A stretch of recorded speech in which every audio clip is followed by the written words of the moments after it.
नमस्कार, मी प्रशांत सागवेकर. सामसंजीवनी या कार्यक्रमात तुम्हा सगळ्यांचं आज पुन्हा एकदा मनापासून स्वागत.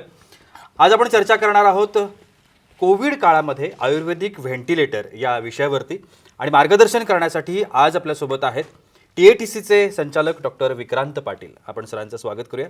सर, कार्यक्रमात मनापासून स्वागत. धन्यवाद. कार्यक्रमाला सुरुवात करायची आहे. खरं तर खूप महत्त्वाच्या अशा पद्धतीचा हा विषय आहे. चर्चेला सुरुवात करायची आहे मला, पण त्याच्या आधी आपण सरांची थोडक्यात ओळख करून घेणार आहोत. TATC म्हणजे द आयुर्वेदिक थायरॉईड क्लिनिक. महाराष्ट्रामधलं कानाकोपऱ्यातलं लोकांना माहिती असणारं हे नाव आहे. The thyroid, hypertension, rheumatoid, obesity, infertility आणि डायबिटीस अशा सगळ्या संदर्भातल्या आजारांवरती या ठिकाणी यशस्वी अशा पद्धतीची चिकित्सा केली जाते.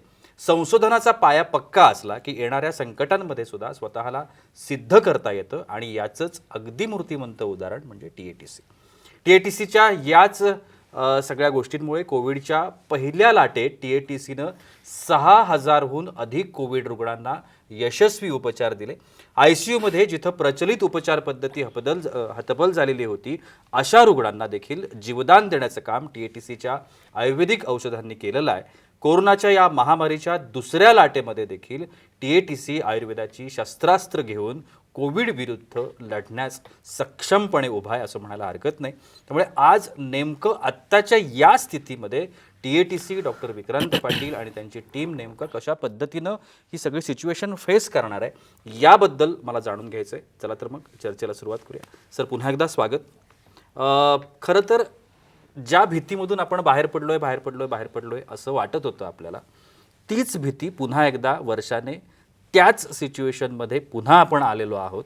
आणि आत्ताची जर स्थिती आपण हॉस्पिटल्सची बघितली तर त्या ठिकाणी व्हेंटिलेटर सोडा, साधा ऑक्सिजन बेड आपण ज्याला म्हणतो तीसुद्धा मिळेल की नाही याची शाश्वती उरलेली नाही आहे. एवढ्या प्रमाणात हे सगळं पसरतं आहे. आत्ता जर या सिच्युएशनला फेस करायचं असेल तर TATC कशा पद्धतीनं शस्त्रास्त्र घेऊन, जसं मी आत्ता म्हटलं, उभं आहे आणि आता काय पद्धतीचा एक लाईन ऑफ ट्रीटमेंट आपण म्हणू शकतो कशा पद्धतीनं करता? तुम्ही खूप बरोबर बोलात प्रशांत सर, पण ह्याच्यामध्ये एक दोन गोष्टी मला सांगायच्या वाटतात. पहिली गोष्ट म्हणजे माननीय मुख्यमंत्री साहेबांनी जे परवा दिवशी म्हटले की मी बेड कदाचित आम्ही अवेलेबल करून देऊ शकतो, पण डॉक्टर्स कुठून आणायचे, कारण डॉक्टर्स तयार करता येत नसतात. हा खरंच खूप मोठी अडचण आहे आणि ह्या अडचणीचा प्रॉब्लेम हा सगळीकडे येतोय, ही फॅक्ट आहे. दुसरा भाग असा की आत्ता जर आपण पाहिलं तर तुम्ही म्हटलात की गेल्या वर्षीच्या सिच्युएशनला आपण परत येऊन थांबलो आहे. मला असं वाटतं आपण गेल्या वर्षीपेक्षा भयानक स्टेजला येऊन पोहोचलेलो असं आपल्याला म्हणायला लागेल. कारण पहिली वेव्ह आणि दुसरी वेव्ह ह्याच्यामध्ये खूप अंतर आहे.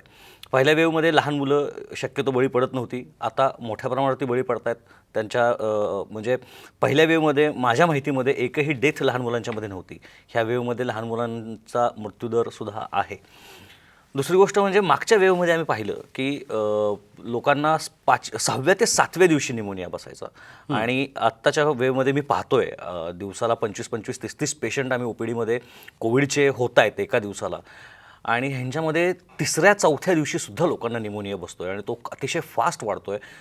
निमोनियाचा स्कोर आपण बघितला असेल तर तो अगदी 22, 23, 24पर्यंत पेशंटचे स्कोर जात आहेत आणि 25पैकी हा स्कोर असतो. अच्छा, म्हणजे फुफ्फुसाचे एकंदरीत 25 भाग केले तर त्याच्यापैकी 24 भाग किंवा 20 भाग किंवा 5 भाग हा त्या निमोनियानं भरलेला आहे असं बघायला मिळतं. आता ऑब्व्हियस आहे, फुफ्फुसं जी आहेत ती आकुंचन प्रसरण होऊन त्यानं ऑक्सिजनचं काम करत असतात. त्याच्या आतमध्ये पिशव्या असतात ज्यांना ॲल्व्हिओलाय असं म्हणतात. ते ऑक्सिजन घेत असतात आणि शरीराला देत असतात. आणि अशा कंडिशनमध्ये जर ती सगळी पाण्यानं भरलेली असेल समजा तर त्याच्यामध्ये, आणि हे पाणीच असतं किंवा कफ असतो एक प्रकारचा निमोनिया म्हणजे इन्फेक्टेड पाणी म्हणूया आपण, ह्या सगळ्यांमुळं एवढं विचित्र अवस्था तयार होते की त्या माणसाला श्वास घ्यायला जागाच शिल्लक राहिलेली नसते.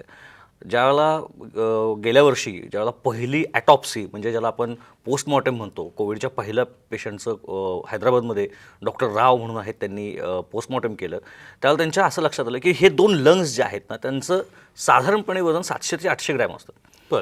कोविडच्या पेशंटचं डेथ झाल्यानंतर त्याच्या फुफ्फुसं ज्यावेळेला तपासली त्याचं वजन तब्बल 2.25 किलो झालेलं होतं.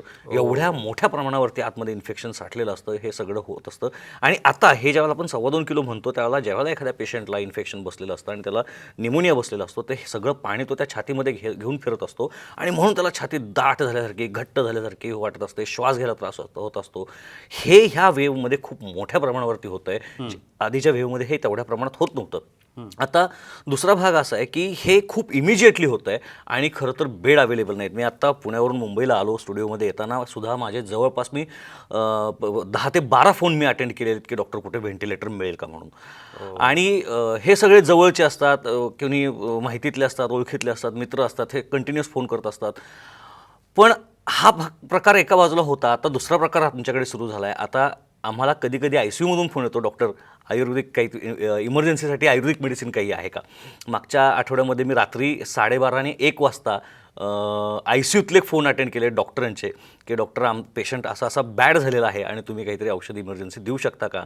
आणि मला सांगायला अभिमान वाटतो की आपण रात्री 12:30 वाजता पेशंटची खोकल्याची उबळ एवढी भयानक होती की त्याला, आणि त्या उबळीचा परिणाम, एक तर पेशंट ICUमध्ये, त्यात त्याला उबळ भयानक, आणि त्यामुळे त्याला श्वास घ्यायला येत नव्हता आणि ऑक्सिजन कमी होत होता. आपण अर्ध्या तासामध्ये आयुर्वेदिक औषधांनी ही त्यांची उबळ जी आहे ती थांबवली आणि त्यानंतर पुन्हा त्याला खोकला देखील आला नाही. तर ही जी आयुर्वेदिक औषधं आहेत ही आपण जर व्यवस्थित सायंटिफिकरित्या जर वापरत असू ना, तर त्या औषधांचा कमाल उपयोग होतो, कमाल. म्हणजे हे जे व्हेंटिलेटर हा शब्द दिला आहे त्याचं कारणच हे आहे की लोकांना आत्ता बेड मिळत नाही आहेत आणि बेड मिळाला तर व्हेंटिलेटर मिळत नाही आहेत. ह्या परिस्थितीचं सगळ्यात चांगलं सोल्युशन म्हणजे आयुर्वेदिक औषधांमधलं DATCनं तयार केलेलं प्राणचिंतामणी रस. हा प्राणचिंतामणी रस, ह्याचं नावातच सगळं काही आहे. प्राणचिंतामणी, चिंतामणी हे गणपतीचं नाव आपल्याला माहिती आहे. आणि प्राणासाठीचा तो चिंतामणी आहे असं तो प्रकरण आहे सगळं. म्हणजे पाहिलं असं गेलेलं आहे की औषध दिल्यानंतर ज्यावेळेला प्युअर निमोनिया असतो ना पेशंटला, त्यावेळेला औषध दिल्यानंतर अर्ध्या तासामध्ये, अगदी 20 मिनिटामध्ये पेशंटचं ऑक्सिजन लेवल रेज व्हायला सुरुवात होते. आणि जर तुम्हाला बाहेरून ऑक्सिजन द्यायची सोय नसेल, म्हणजे व्हेंटिलेटर जर तुमच्याकडे नसेल, तर पहिला ऑप्शन कोणत्याही पेशंटसाठी ज्याला आता ऑक्सिजन कमी पडायला लागलेला आहे त्याच्यासाठीचा पहिला एकमेव स्वस्त आणि अतिशय उपयुक्त, अत्यावश्यक असं औषध म्हणजे प्राणचिंतामणी रस. आणि ते TATCकडे आहे. CVD5 किट आपण गेल्या वर्षी तर सगळ्यांनी अनुभव घेतलेलेच आहेत, तुम्हाला माहितीच आहेत. ह्या सगळ्या औषधांचा वापर करून आपल्याला कोविड पहिल्या स्टेजपासून 3rd स्टेजपर्यंत सगळ्या स्टेजमध्ये कोविडला खूप चांगल्या पद्धतीनं मॅनेज करण्याची शक्ती ही आयुर्वेदाकडं आहे. आणि नशिबानं TATCनं ती कमावलेली आहे आणि त्याचा वापर आपण रुग्णांवरती खूप चांगल्या पद्धतीनं गेल्या वर्षभरापासून करतो आहोत. नक्कीच TATCच्या काही रुग्णांचे अनुभव माझ्याकडे आहेत, ते मला खरं तर दाखवायचे आहेत. पण त्याहीपेक्षा आत्ता या कार्यक्रमामध्ये अनेक वेळेला असं होतं की लोकांना बोलायची इच्छा असते, मात्र ते शक्य होत नाही. अनेक वेळेला टाईम मॅनेजमेंट आपल्याला करायची असते. मात्र थेट जर तुमच्याशी संपर्क साधायचा असेल, बोलायचं असेल, लोकांना मनातले प्रश्न विचारायचे असतील, होणारा त्रास, अडचणी सांगायच्या असतील, तर त्यांनी काय करायला पाहिजे? खरं तर कार्यक्रमात ही जी अडचण येते सध्या, आणि खूप सगळ्यांनाच प्रश्न आहेत, त्यामुळं उद्या दुपारी 3:30 वाजता आम्ही फेसबुक लाईव्ह जाणार आहोत. मी आणि डॉक्टर सुषमा मॅडम, आम्ही दोघेही उद्या फेसबुक लाईव्हवरती असू. जे क्लिनिकचं पेज आहे, द आयुर्वेदिक थायरॉइड क्लिनिक ह्या नावाचं जे फेसबुक पेज आहे त्याच्यावरून हे लाईव्ह आम्ही जाणार आहोत. तेव्हा सर्व रुग्णांनी किंवा प्रेक्षकांनी ज्यांना तुमच्या ज्या काही शंका असतील कोविडच्या संदर्भात, त्या सगळ्या शंका घेऊन तुम्ही 3:30 वाजता तयार राहा. प्रश्न तुमचे असतील, उत्तरं आमची असतील, आणि आपण त्याच्यातून जास्तीत जास्त चांगला संवाद साधू आणि लोकांना त्यांच्या सगळ्या ज्या त्यांच्या अडचणी आहेत त्याचं एक चांगलं सोल्युशन आपण त्यांना उद्याच्या दिवसात देऊ. नक्कीच. आणि त्याच्यामुळे आत्ताच्या या काळामध्ये तुमच्या प्रश्नांची उत्तरं आणि त्यातली जसं आत्ता सरांनी प्राणचिंतामणी रसचा उल्लेख केला, खरं तर कशा पद्धतीचं हे औषध आहे, काय करतं हे औषध, कशा पद्धतीनं ते प्रभावी आहे, हे सगळे प्रश्न तुमच्या मनामध्ये पडले असतील, जे माझ्याही मनामध्ये पडलेले आहेत. मला ते सरांना विचारायचं. पण त्याच्या आधी आपण अनुभव ऐकणार आहोत, कारण गेल्या संपूर्ण वर्षभरामध्ये TATC आणि डॉक्टर विक्रांत पाटील यांची टीम काम करते. अनेक रुग्ण त्यांनी बाहेर काढलेत, मरणाच्या दारातून बाहेर काढलेत असं म्हटलं तरीसुद्धा वावगं ठरू नये. काही रुग्णांचे अनुभव आमच्यापर्यंत पोहोचलेत, ते आपण बघूया.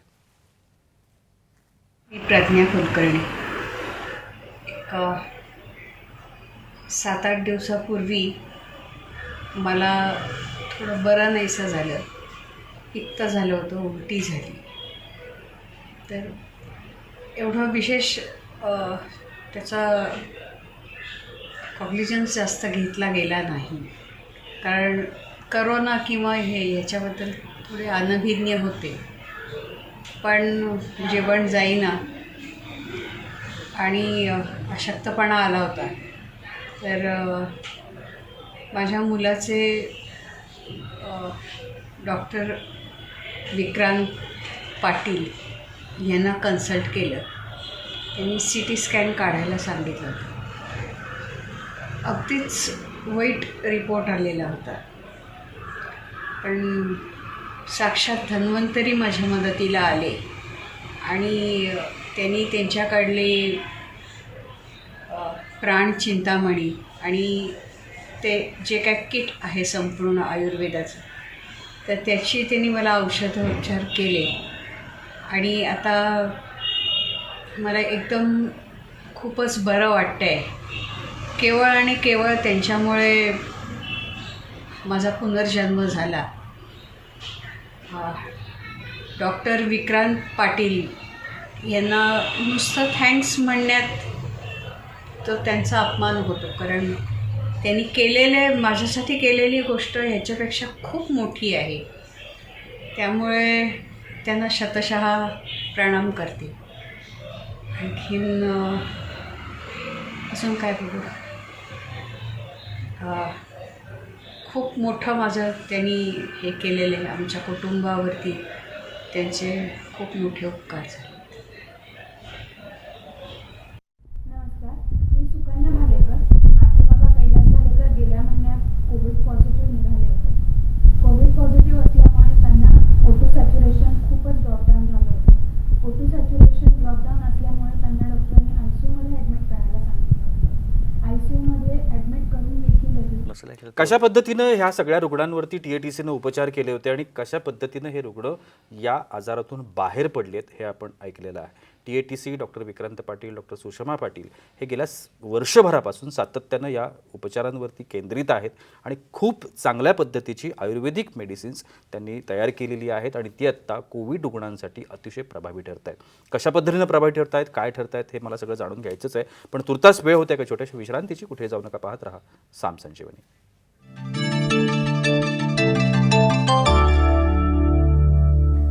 विश्रांतीनंतर साम संजीवनीमध्ये तुम्हा सगळ्यांचं पुन्हा एकदा स्वागत. कोविड काळामध्ये आयुर्वेदिक व्हेंटिलेटर या विषयावरती आपण चर्चा करतोय आणि डॉक्टर विक्रांत पाटील आपल्याला मार्गदर्शन करत आहेत. जसं मी मगासपासून सांगतोय की TATCनं गेल्या संपूर्ण वर्षभरामध्ये खूप छान पद्धतीचं काम केलं. अनेक रुग्णांना मृत्यूच्या दाढेतून त्यांनी बाहेर काढलं आणि ही ताकद आयुर्वेदिक औषधांची आहे असं म्हणायला हरकत नाही. त्यापैकीच एक आत्ता माझ्यासोबत फोन लाईनवरती आहेत देशपांडे म्हणून, ज्यांच्यावरती TATC आणि डॉक्टर विक्रांत पाटील यांनी उपचार केले होते आणि ते त्याच्यातून बाहेर पडले. दुर्दैवानं त्यांची आई त्या मधून बाहेर पडू शकल्या नाहीत. मात्र तरीसुद्धा त्यांच्यावरती झालेले जे उपचार होते ते अत्यंत प्रभावी होते. आपण त्यांच्याकडूनच जाणून घेऊया की कशा पद्धतीनं हे सगळं घडलं. देशपांडेजी नमस्कार. साम TVच्या साम संजीवनीमध्ये तुमचं स्वागत.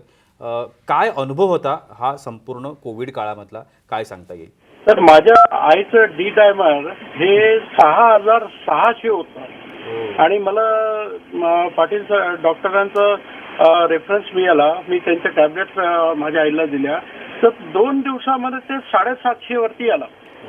अगदी मिरॅक्युलस त्याच्यामध्ये चेंज आहे होता. माझी दर्शकांना कळकळीची विनंती आहे, ॲलोपॅथी सोबत आयुर्वेदचेही औषधं द्या. कोविडमध्ये खूप फायदा होतो. आवाहन त्यांनी कळकळीचं केलेलं आहे सगळ्यांना. सर काय सांगता येईल या केसबद्दल म्हणा किंवा एकूणच ही काय परिस्थिती होती?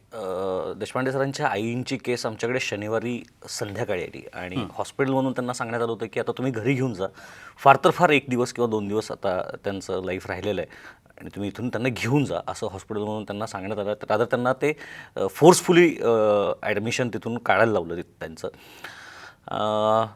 मला दुपारी फोन आला होता की आम्हाला, म्हणजे आधी ज्या पेशंट बरे झालेले होते, ज्यांची खूप क्रिटिकल कंडिशन होती, त्यांनी देशपांडेंना माझा रेफरन्स दिला होता. मुळे म्हणून सद्गृहस्थ आहेत, त्यांनी देशपांडेंना रेफरन्स दिला होता.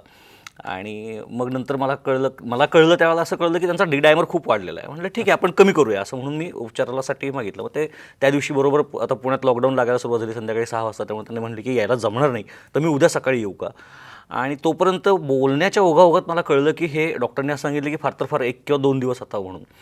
मग म्हणणं मला 1 रात्र तरी मिळू द्यात काम करायला, मला ते तेवढा तरी मला वेळ मिळाला पाहिजे. आणि मला आठवतं आहे की रात्री अगदी क्लिनिक बंद झाल्यानंतर 9:30 पावणे 10च्या आसपास देशपांडे सर आले स्वतः.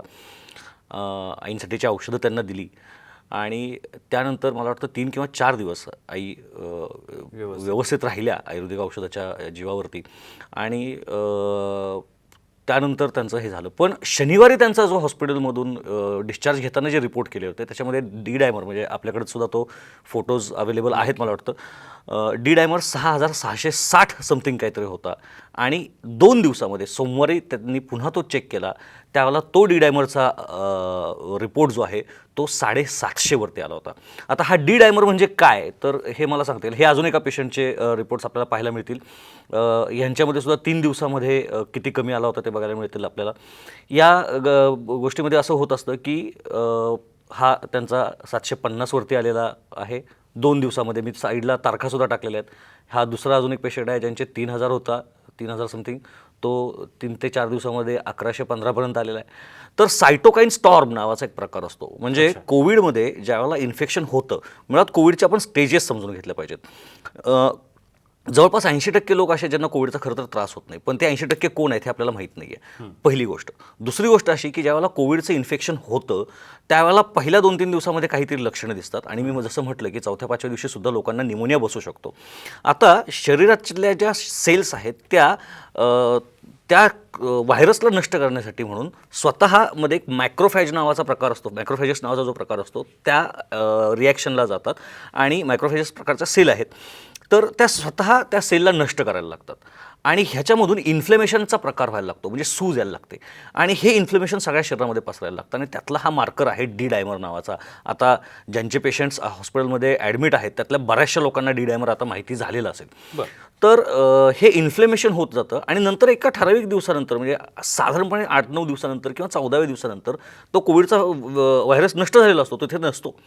पण शरीरामध्ये हे जे इन्फ्लेमेशनचं सायटोकाईन स्टॉर्म नावाचा प्रकार सुरू झालेला, वादळ सुरू झालेलं असतं, त्या वादळाला थांबवता येत नाही आणि मग पेशंटची मृत्यूपंथाकडे वाटचाल चालू होते. आता ह्याच्यामध्ये पुन्हा पहिल्या फेजमध्ये पेशंटला निमोनिया बसतो. म्हणजे पहिले जे आहेत ते नॉर्मलवाले पेशंट झाले, दुसरं आहे ते ॲडमिशन ज्यांना करायला लागतं त्याच्यामध्ये पहिला फायब्रोसिस, पहिला निमोनिया, आणि नंतर हा निमोनिया फायब्रोसिसमध्ये कन्वर्ट होत असतो. फायब्रोसिस म्हणजे काय, तर आपण बघितलं असेल की गावाकडे किंवा कुठेतरी स्टोवचा भडका उडून भाजलेल्या महिला आपल्याला बघायला मिळायच्या आत्तापर्यंत. तर भाजल्यानंतर त्याची ती स्किन सगळी ओढलेली दिसते ना, त्याला फायब्रोसिस म्हणतात. तर अशी अवस्था, मी मगाशी जे फुफ्फुसाचं वर्णन केलं ते अवस्था त्याच्यामध्ये होत असते. आणि त्यामुळे निमोनियाची ज्यावेळेला कंडिशन असते, पहिला दिवस ज्या दिवशी तुम्हाला वाटतं की मला निमोनिया बसायला लागला आहे किंवा माझा ऑक्सिजन कमी व्हायला लागला आहे, त्या दिवशी प्राणचिंतामणी रस देणं, म्हणजे तिथून एका क्षणामध्ये आपला रिव्हर्स प्रवास सुरू होत असतो. ही त्याची खासियत आहे. आता हे सायटोकाईन स्टॉर्म आल्यानंतर मग हे सगळे जे इन्फ्लेमेटरी मार्कर्स आहेत हे वाढायला लागतात. मग त्याच्यामध्ये LDH आहे, इंट्राल्युकिन आहे, डी डायमर आहे, फेरिटिन आहे, हे सगळे मार्कर्स वाढायला लागतात. आणि आता हे सगळे रिपोर्ट्स खरं तर आमच्या हातात येत नाहीत, कारण most of the time patient हॉस्पिटलमध्ये ॲडमिट असतात. आणि ॲडमिट असल्यामुळे तिथून ते रिपोर्ट्स येत नाहीत. म्हणजे आत्ताची जी दुसरी ज्याची फिगर व्यवस्थित दिसत नाही आहे ना, ह्या फिगरचं मी देशपांडे सरांना म्हटलं होतं की मला रिपोर्टचा चांगला फोटो मिळेल का, तर ते म्हणले साहेब हॉस्पिटलमध्येच रिपोर्ट्स आहेत, अजून आम्ही आणलेलेच नाही आहेत. त्यामुळे ती अशी अस्पष्ट इमेज मला तुम्हाला द्यावी लागली. तर हा सगळा प्रकार असाच होतो की आमच्या हातात खरं तर सगळे रिपोर्ट्स येत नाहीत, पण जे येत आहेत ते एवढ्या चांगल्या पद्धतीनं, म्हणजे अगदी स्टेरॉइड्स देऊन सुद्धा मार्कर्स एवढ्या लवकर इतके खाली येत नाहीत. आणि हे हा एक आपण म्हणू शकतो हा पुरावा आहे. आणि खरं तर ह्याच्याकडे सरकारनं पण लक्ष देणं गरजेचं आहे. मी जनतेच्या माध्यमातून, साम TV च्या माध्यमातून खरं तर पुन्हा एकदा आवाहन करतो की गेल्या वर्षीपासून आम्ही सगळे वैद्य, महाराष्ट्रातले, भारतातले सगळे सरकारवरती दबाव आणत होतो की आयुर्वेदिक प्रॅक्टिसला अलाउड करा, आम्ही खूप काही करू शकतो. आणि गेल्या वर्षी सप्टेंबरमध्ये आम्हाला परमिशन मिळाली, ज्यावेळेला कोविड संपत आला होता. आणि त्याच्यानंतर आता आम्ही इथपर्यंत पोहोचलेलो आहोत. तर अजूनसुद्धा पूर्ण विश्वास ठेवून, आयुर्वेदिक वैद्यांवरती जर पूर्ण विश्वास ठेवला तर अजूनसुद्धा ह्या कोविडच्या लाटेमध्ये चमत्कार होऊ शकतो. एवढ्या चांगल्या पद्धतीचे रिझल्ट्स आहेत. खूप सगळ्या वनस्पती अशा आहेत. आत्ताच माझ्या बघण्यामध्ये आलं की दिल्लीकडचं जे national institute of brain research जे आहे त्यांच्या असं लक्षात आलं की काही आयुर्वेदिक वनस्पतींमध्ये असे गुण आहेत ज्याच्यामुळं त्या तो व्हायरस आहे त्याचं रेप्लिकेशन होत नाही, तो पुढे वाढत नाही. तर ह्या गोष्टी त्यांना आज कळत आहेत, आम्हाला आधीपासून माहिती आहेत. तर त्या आम्हाला वापरायची जर परमिशन मिळाली फ्री हँडनं तर किती बरं होईल. हॉस्पिटलमध्ये जे मिळत नाही आहे, म्हणजे खूप ठिकाणी असं होतं की हॉस्पिटलवाले अलाउड करत नाही आहेत की आयुर्वेदिक औषध वापरायचं नाही, पण आता त्यांचाही स्टान्स बदलला आहे, ते अलाउड करतायत. कारण त्यांच्याही लक्षात आलं की खूप सगळी आयुर्वेदिक औषधं अशी आहेत की जिथं आपलं काही चालत नाही आहे तिथं आयुर्वेदिक औषधं काम करतायत. मुळात पहिल्या स्टेजमध्ये जर CBD-5 किट जे आपण म्हटलं होतं ते जर सुरू केलं तर कोविडच्या पेशंट्सना पुढचा निमोनिया बसणं वगैरे प्रकार होत नाहीत. पण दुर्दैवानं प्रत्येक वेळेला लोक तेवढ्या लवकर जागे होत नाहीत. दुसरी गोष्ट अशी की जर त्याच्यानंतर जर निमोनिया बसला तर पहिलं औषध म्हणून प्राणचिंतामणी रस पाहिजे. दुसरी गोष्ट अशी की ज्यावेळेला हॉस्पिटलला तुम्हाला बेड मिळत नाही आहे, तुम्हाला ऑक्सिजन लागतोय, तर तुम्हाला ऑक्सिजन नाही मिळाला तरी आम्ही प्राण देऊ शकतो, प्राणचिंतामणी ते करू शकतं हे नक्की आहे. त्यामुळे त्याच्याकडे आपण लक्ष देणं गरजेचं आहे. कार्यक्रमाच्या अगदी अंतिम टप्प्यामध्ये आहे. प्राणचिंतामणी रसबद्दल आपण मगाचपासून बोलतोय, लोकांना ते कळालं असेल, मात्र हे काय आहे हे जाणून घ्यायची उत्सुकता आहे. त्यामुळे ते थोडक्यात आणि आत्ता महाराष्ट्रातल्या कुठल्या कुठल्या शहरांमध्ये हे प्राणचिंतामणी रस उपलब्ध होऊ शकतं, तशा पद्धतीची काही सुविधा आहे का आणि त्यासाठी लोकांनी काय करायला पाहिजे. प्राणचिंतामणी रस असं हे औषधाचं नाव आहे. खरं तर 2 औषध आहेत, प्राणचिंतामणी रस आणि प्राणचिंतामणी सिरप. प्राणचिंतामणी सिरप जे आहे ते पोस्ट कोविड म्हणजे कोविड होऊन गेल्यानंतर जो थकवा आणि ह्या सगळ्या गोष्टी त्याच्यासाठी. रस हा शब्द जिथे येतो ते सगळे रसकल्प आहेत आयुर्वेदातले. आणि प्राणचिंतामणी हा स्पेसिफिक गोल्ड कंपाऊंड आहे, म्हणजे त्याच्यामध्ये सोन्याचं भस्म वापरलेलं असतं आणि त्यामुळे त्याची कॉस्टिंग थोडी जास्त येते, पण प्राणांपेक्षा ते नक्कीच जास्त नाही आहे. आत्ता प्राणचिंतामणी रस हा पुण्यामध्ये आपण सगळीकडे अवेलेबल केलेला आहे. क्लिनिकला त्या लोकांनी फोन केला की त्यांना आयदर कुरिअर सर्व्हिसनं आपण ते अवेलेबल करतो आहे.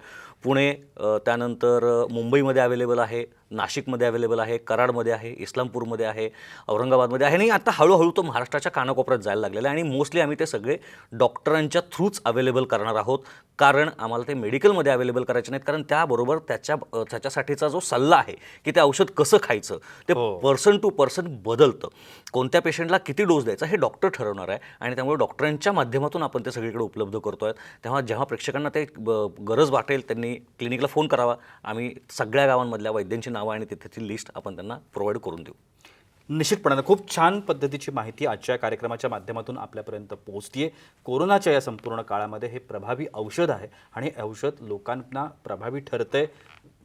अगदी त्यांच्या घराघरात ते जाऊन पोहोचलेलं आहे. याच्याबद्दलची जी काही उत्सुकता तुमच्या मनामध्ये असतील, जे काही प्रश्न असतील, त्याकरता तुम्ही डॉक्टर विक्रांत पाटील, डॉक्टर सुषमा पाटील यांना कधीही संपर्क करू शकता. त्यांचे संपर्क क्रमांक आता TV स्क्रीनवरती आहेत. सर, तुम्ही आजच्या कार्यक्रमामध्ये आलात आणि एवढी छान माहिती आमच्या प्रेक्षकांना दिलीत त्यासाठी अगदी मनापासून आभार. धन्यवाद. आणि याबरोबरच वेळ होते इथेच थांबण्याची. कुठेही जाऊ नका, पाहत रहा साम TV.